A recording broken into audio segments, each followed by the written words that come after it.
So, out-of-the-box thinking. It's ironic, actually. I'm looking into a small box in order to talk about out-of-the-box thinking. So I have to try to imagine that I'm not looking into a small box. Out-of-the-box thinking, you've all heard of out-of-the-box thinking. You've probably tried to do it.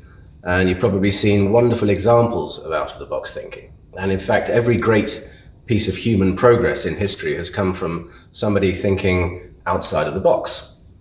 Why is it called a box? Very interesting. It's called a box because, well, I don't know who came out with the phrase first, but I think it's called a box because it's a limitation. And inside that box, we can't do anything except things that have already been done. And that's the way the world works. 90% of the world's population enjoy living in boxes. They enjoy predictability. They enjoy certainty. They enjoy doing things that have been done before because they feel safe and familiar. Progress comes from thinking outside of the box, not just in terms of technology and developing new things, but also in terms of stepping out of our old habits, evolving, growing and developing as individuals. So the easy way to do out-of-the-box thinking is with a subject that has got nothing to do with you. It's very easy. If I ask you to design a new airport, you can probably do it, even if you don't know anything about airports, especially if you don't know anything about airports, because it has no emotional meaning for you. So there's no resistance.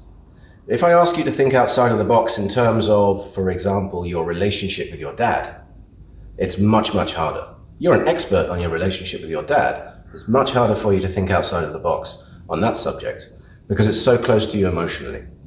So the box, really, that we're looking at is not an intellectual box. It's an emotional box. We all live inside invisible walls, and because they're invisible, we don't know they're there until we hit them. And something in our body tells us, go back, this is unsafe. We have a block, we have a fear, and fears are designed to keep us safe. So breaking out of the box and thinking outside of the box is about breaking out of those invisible walls. And in order to break out of an invisible wall, you need to know that it's there. Intellectually, you don't know that it's there, but somewhere in your body, something tells you that a box is there. So we're going to have a look at some techniques for how to break out of that box emotionally, how to identify those invisible walls, and how to dissolve them. So the first step with thinking outside of the box, and I'm not talking about advertising creativity or technological creativity. The first step with thinking outside of the box when it comes to yourself is to identify the walls. Now, it's impossible to do this in a generic sense. You have to do it in a specific context. You have to identify something in your life that you want to change, something that's not working. There needs to be a subject or a target that you can look at. So take a minute now to think about something in your life that you want to change, that's not working for you. I can wait. Okay, you thought of it? Good. Now, ask yourself, if you were a species called Homo perfectus, you were a perfect person, a perfect version of yourself, and you had no blocks at all, how would you deal with this subject? How would you move forwards? What sort of steps would you take? Close your eyes and visualize, imagine, fantasize the perfect you. Incredibly good looking, incredibly fit, incredibly everything that you've ever wanted to be, that's what you are. How would this version of you, the perfect version of you, deal with this? What's the first step? What's the first thing that this perfect version of you would do? What's the second thing that this perfect version of you would do? And what's the third thing? And so on. Wait, don't go too far. Let's pull back to the first thing that you'd do. Somewhere in your body, you've probably got some kind of a resistance to it.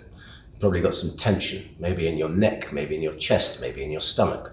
Somewhere there's something that doesn't feel right. Something is telling you, go back, don't go down this path, it's dangerous, there are monsters here. Identify exactly where in your body that feeling is. That feeling is very important. That feeling is the signpost. It's the stop sign. And you need to turn that stop sign into a go sign. So the first thing you do, identify where the stop sign is and what the stop sign is.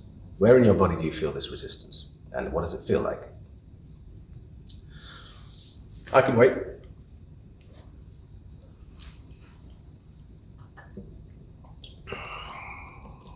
Each and every day, at many moments throughout the day, we experience these little resistances in our own thinking.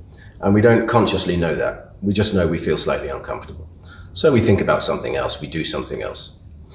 What I want you to do for the next day, starting now, is to identify the moments when you feel some kind of a resistance, some kind of a fear, some kind of desire to avoid going down a particular path.